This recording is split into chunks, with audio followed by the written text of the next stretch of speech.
the law. As a democratic government, we listened to and carefully evaluated the 5-point demands of the protesters. And having accepted them, we immediately scrapped ENDSARS and put measures in place to address the other demands of our youth. On approving the termination of ENDSARS, I already made it clear that it was in line with our commitment to the implementation of extensive police reforms. Sadly, the promptness with which we have acted seemed to have been misconstrued as a sign of weakness and twisted by some for their selfish, unpatriotic interests. The result of this is clear to all observers. Human lives have been lost, acts of sexual violence have been reported, 2 major correctional facilities were attacked and convicts freed, public and private properties completely destroyed or vandalized, the sanctity of the palace of a peacemaker, the Oba of Lagos, has been violated. So-called protesters have invaded an international airport and in the process disrupted the travel plans of fellow Nigerians and our visitors. All this executed in the name of the ENDSARS protests. I am indeed deeply pained that innocent lives have been lost. These tragedies are uncalled for and unnecessary. Certainly, there is no way whatsoever to connect these bad acts to legitimate expression of grievance of the youth of our country.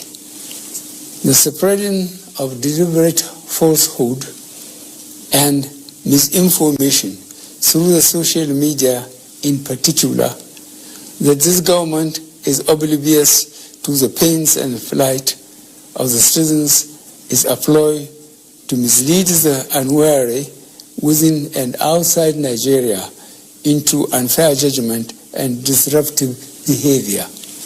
On the contrary, both our deeds and words have shown how committed this administration has been to the well-being and welfare of citizens, even with the steadily dwindling revenues and the added responsibilities and restrictions due to the coronavirus pandemic. Government has put in place measures and initiatives principally targeted at youth, women, and the most vulnerable groups in our society. These included our broad plan to lift 100 million Nigerians out of poverty in the next 10 years. The creation of 75 billion Naira National Youth Investment Fund to provide opportunities for the youth and the micro, small, and medium enterprises survival fund through which government is A, paying 3 months' salaries of the staff of the 100,000 micro, small, and medium enterprises. B, paying for the registration of 250,000 businesses at the Corporate Affairs Commission. C, giving a grant of 30,000 Naira to 100,000 artisans. And D, guaranteeing market for the products of traders. These are in addition to many other initiatives, such as A, farmer money, B, trader money, C, market money, D, N-Power, E, N-Tech, and F, N-Agro. No Nigerian government in the past has methodically and seriously approached poverty alleviation like we have done. With regards to the welfare of police personnel, the National Salaries, Income and Wages Commission has been directed to expedite action on the finalization of the new salary structure of the members of the police force. The emoluments of other paramilitary services are also being reviewed upwards. In order to underscore the importance of education in preparing youth for the future, this administration has come up with a new salary structure and other incentives for our teachers.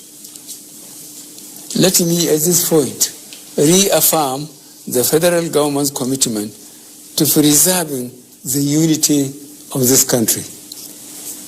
We will continue to improve good governance and our democratic process, including through sustained engagement.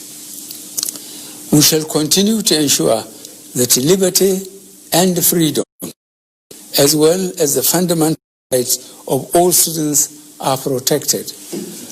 But remember, the government also has the obligation to protect lives and properties, as well as the right of citizens to go about their daily businesses freely and protected from acts of violence.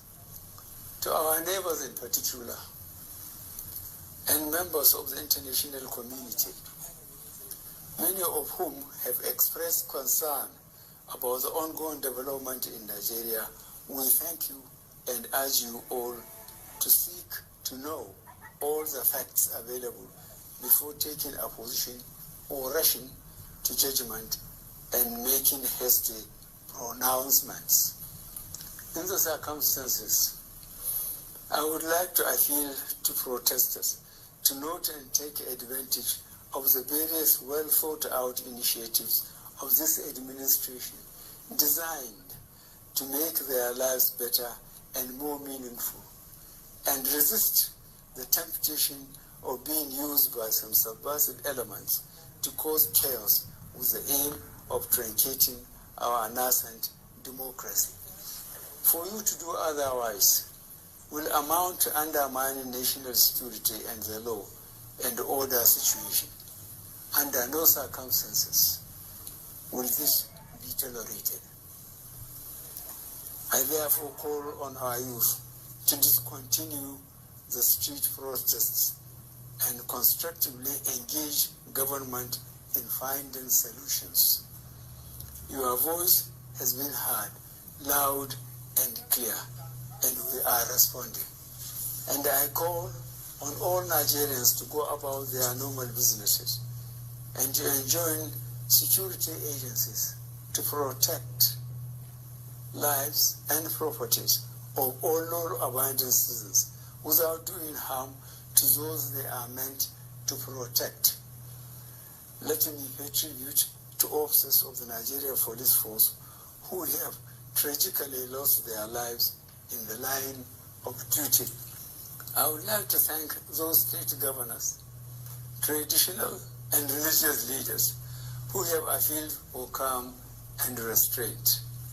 I also thank youth leaders who have restrained their followers from taking the law into their hands. This government respects and will continue to respect all the democratic rights and civil liberties of the people, but it will not allow anybody or groups to disrupt the peace of our nation. Thank you all. God bless the Federal Republic of Nigeria.